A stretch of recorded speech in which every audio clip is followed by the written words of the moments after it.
Motherfucker.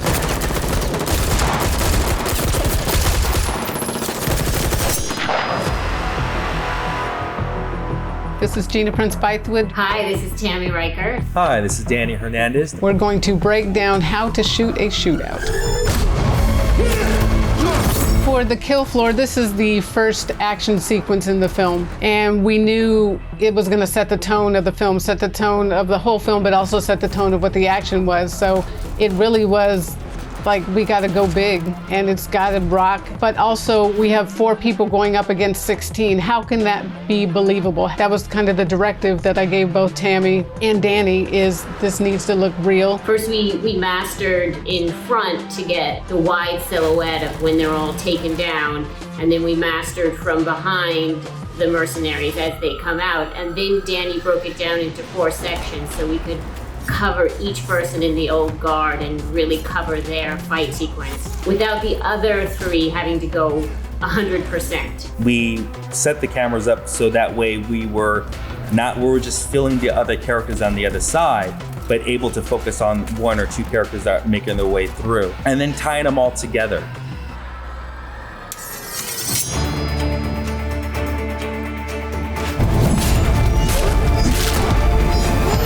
This film is absolutely an action film. It's absolutely violent, and we would be unapologetic about the violence, but it would never feel like a celebration of violence. Each character, their weaponry and their guns were specific to their character. Cindy had a sword, Charlize had the pistol, Joe had the shotgun, and then Hooker had an assault rifle.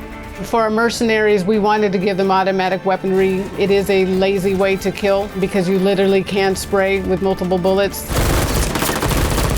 But we never wanted our heroes to have that, or an audience to ever feel that our heroes would ever behave that way. In terms of the weaponry that we could use, we wanted to make sure that they could eject clips. We wanted smoke to be coming out. We wanted that reality of it, not have to rely so much on vis effects for everything. As you're acting, it's like to hear the pops.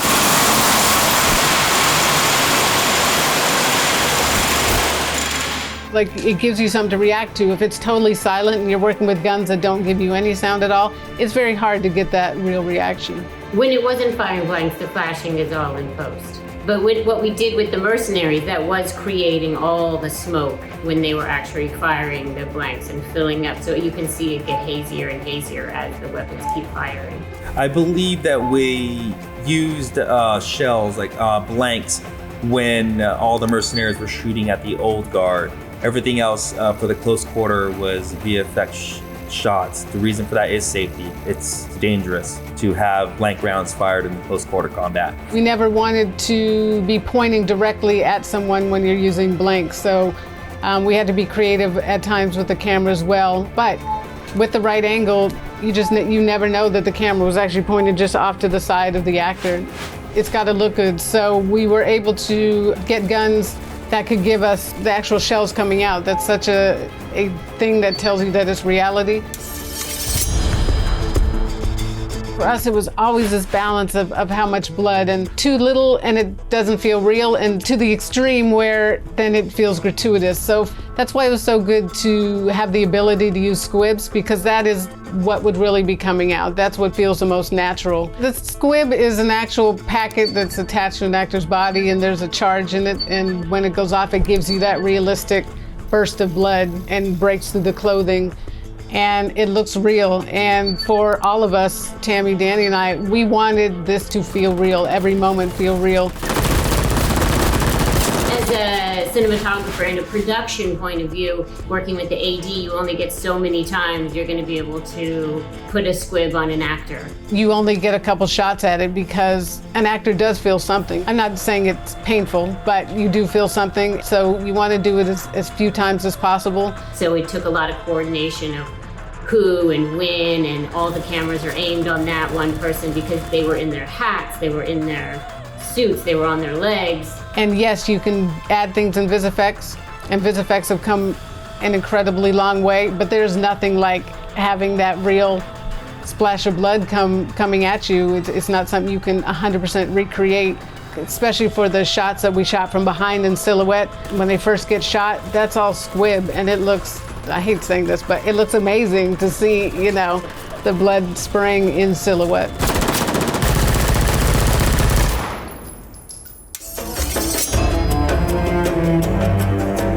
I really wanted to demonstrate, which I think it hasn't been shown on film, the degression of martial arts from now and digressing all the way down from 6,000 years for how long all these warriors been living for. So it was really digging into the choreography, the speed, how fast our old guard could come up on these guys with the automatic weapons. All the mercenaries were all stunt people, and then we had doubles for all the actors. The doubles were probably used for maybe just one or two, just a wider shot takes, but everything else was just all the actors doing all their choreography with all the stunt players, the mercenary stunt players. We would rehearse, meet back at the monitor, and the operators and Gina and myself would really work with Danny on seeing if the hit was believable. It's all dependent on where the cameras are positioned at. So if the camera's positioned on certain areas, then the punch or the strike has to go across a certain way, and it has to be wide enough so that the audience can see. And then what happened, what becomes a little difficult, becomes of a dance, we actually have the camera moving in certain areas. So if the camera is moving to a different position, you're gonna have to adjust the punch for that angle to sell for that camera. When it comes to body hits though, we do make a little contact in the body. We had all our stunt players wear protective gear on the certain areas where they'll be doing some impact. And also we had special weapons made like where we're softer rubber, so that way it would able to not, take out our guys. It starts with a vision and what we wanted for these action scenes. The process is to look at a lot of films, look what's been done before. There was a lot of Asian films we looked at, but really The Raid was one of the templates. Zero Dark 30, one of the templates.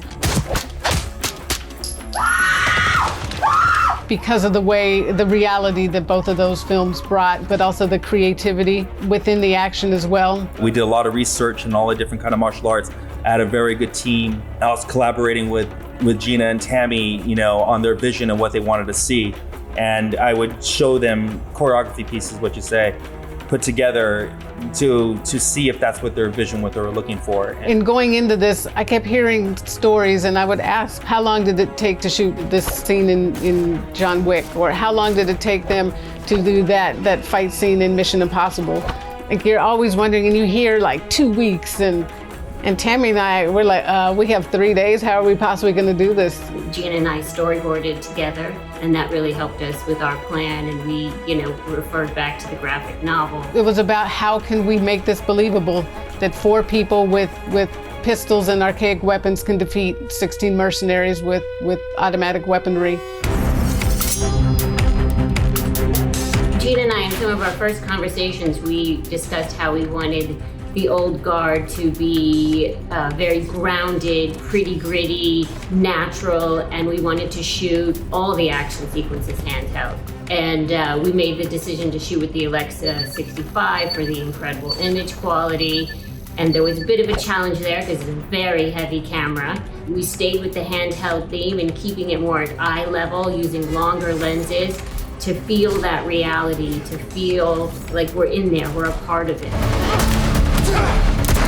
Absolutely crucial in terms of our vision for the look of the film is shooting with long lenses, and that's not normally done with action sequences because it's much harder to hold focus. So that's why in most action sequences that you watch people, it's shot from a wide angle, a lot of times from, wide angle lens, and a lot of times from a low angle. Where we wanted to be in it, we knew we wanted that aesthetic, and we wanted the action scenes to look different.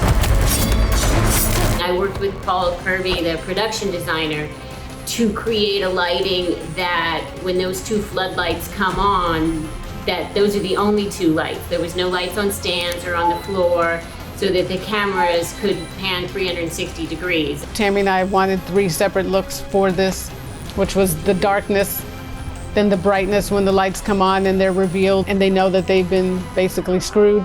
Motherfucker. and then being able to change the lighting within that once one of the lights goes out. And then also working with Paul to make those beautiful, super shiny, high gloss floors where you get that beautiful reflection. That shot when Andy is first down and we had a flashlight. We put flashlights on each of the guns as they're coming down the stairs, and she drops her gun and the flashlight shines right in her face, and that's when we see her eye open and her first time we see her regenerate.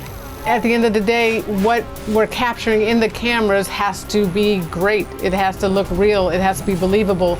The actors, we have to believe, are really fighting.